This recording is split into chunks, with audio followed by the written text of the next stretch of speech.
Eneo me tunu dagbe edona wao bomakano wao wekuwe ede donu mi do Sédomongbè si agbasa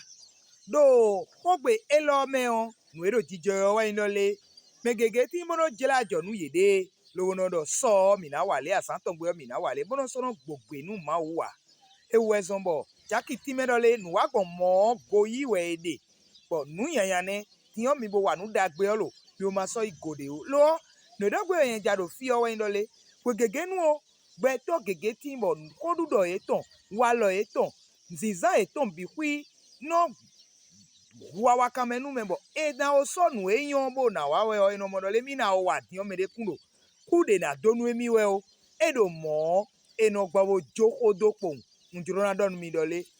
we huwe mi de bondo mi ma wa nu e nyombo mi tun e ya